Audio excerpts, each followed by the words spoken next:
Hello everyone, welcome back to my channel. Since most of you are probably new, my name is Jane. I'm a McGill student. It is currently my second year, but I'm a first year psychology student.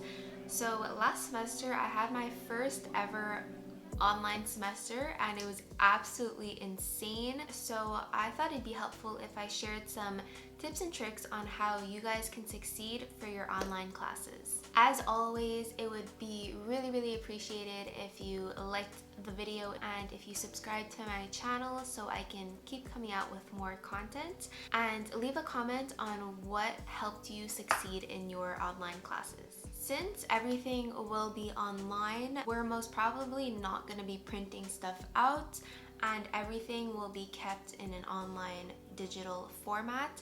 So the first and biggest tip I have for you guys is to start with a clean slate. So what you want to do is clear away the past semester's homework, assignments, tests, exams, notes.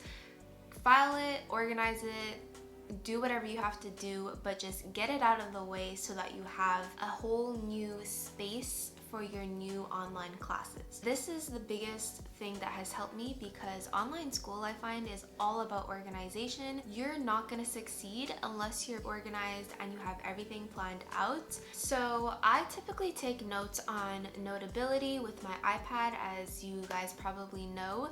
So what I like to do is I like to download all of my notes from Notability in a PDF format, and I typically don't use Google. I don't use Google Calendar, I don't use Google Drive. I stick with Apple apps. So I will download all of that into my cloud and I'll organize it in its proper folder according to class and semester. I will keep all of my notes there so that I can delete it off of Notability and make room for my new classes. The next tip I have is to add your schedule onto a calendar. So like I said, use Apple apps. So I will add my schedule to my calendar on my MacBook, which will sync across my iPad and my phone as well. Of course, as time passes, you're gonna start knowing when you have class and what class you have.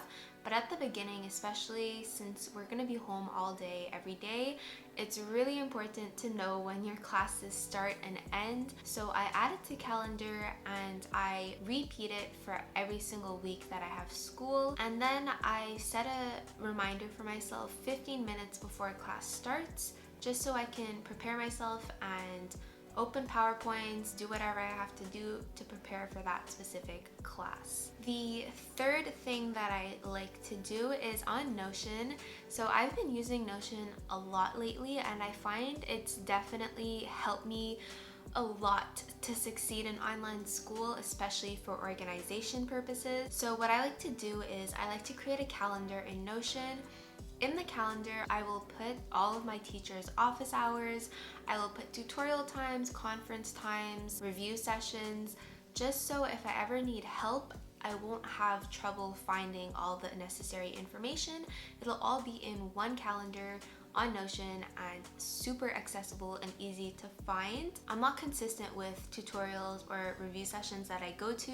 If I do skip, then I tend to lose track of what is going to be covered on the next review session. So having this calendar is super helpful. The fourth biggest thing that I absolutely love about Notion is that, this is not sponsored by the way, I'm just telling you guys my opinions and my thoughts, and I truly do like Notion. So the fourth thing that I do is I create this to-do list on Notion. I like to have one column for each class, that way I can know what I have to do for each specific class. This helps me visualize how many things I have to do for each class and how behind I am or how on track I am for every course.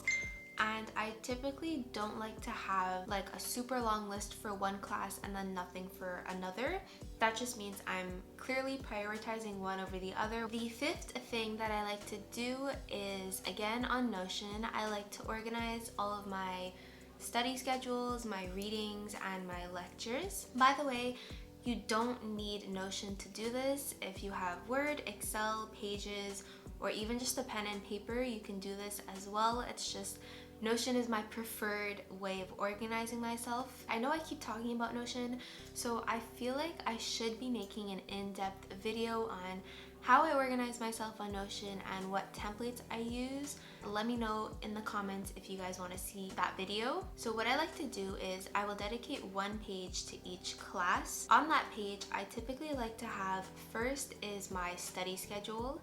So this will be like a little calendar format. I will write down which days I have exams, and then I can spread out my material that I have to study. This way I find is a really good method that prevents me from cramming the material like the day before the exam. What I like to do is for my to-do lists, each day I will look through all of my courses, look at my study schedule and see what I have to do for that specific course.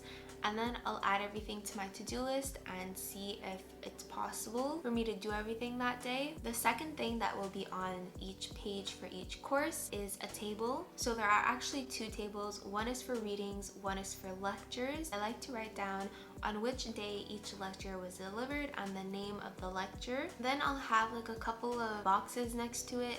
One will be like notes, so whether or not I've made notes for that lecture. One will be whether or not I've watched the lecture, and then usually depending on how many assessments I have for the course, I may have one or two boxes for reviews. This just lets me see like how far behind I am or how on track I am for each class. Even just thinking about not having the table is giving me anxiety, because without it, I wouldn't be able to keep track of what lectures I have to review, what lectures I have to watch, what lectures I have to take notes of. And of course, I have the same one for readings as well. The next thing I like to do is obviously read the syllabus.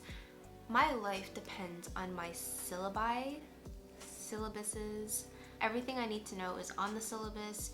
Read it, highlight all the important information, write whatever you need to write down, read it multiple times throughout the semester. Like obviously you read the syllabus at the beginning of the semester and then you typically forget everything that you read like mid-semester already, but you need to keep reading the syllabus just to make sure you're not missing important information.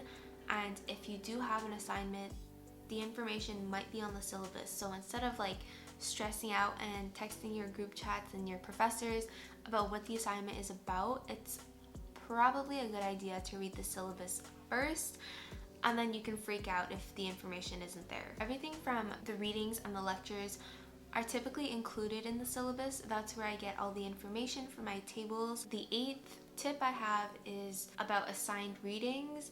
So if you do have assigned readings for a certain class and you know they're mandatory and like you actually have to do them, then you should really do them before each class. I've had a course where the assigned readings were like, I kid you not, like 60 pages each, and I had to do 2 of those before each class.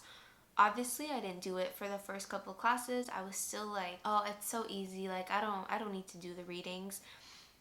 And then when the midterm came, I was like, maybe I should start doing the readings. So then that's when I started the readings, but obviously couldn't do everything, so I was always like one step behind. So if you do have assigned readings, you should definitely get them out of the way before class starts, or else you'll find yourself falling behind already. And this I'm talking about is only if you need to do it. If the professor says these are not necessary, they're not mandatory, they're just there to help you further your understanding, then don't do it.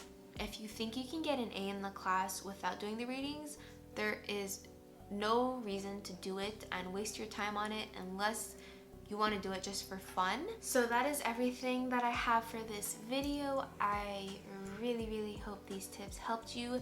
These are like the biggest things that helped me get that 4.0 GPA for my first ever online semester. It was my first 4.0 and my first online semester, and to be honest, I love online school. Like, I know most people don't, but I find as long as you're organized and you have everything planned out, then it's pretty easy, minus the slightly depressing vibes. Yeah, so I'll be staying home for pretty much a month. We're on full lockdown in Montreal, so I'm confined to my room again. These are the biggest things that have helped me succeed in online school, and I hope they can help you guys too. If you did like the video, don't forget to give it a thumbs up, subscribe for more content, and I will see you in my next video. Thank you so much for watching. Bye!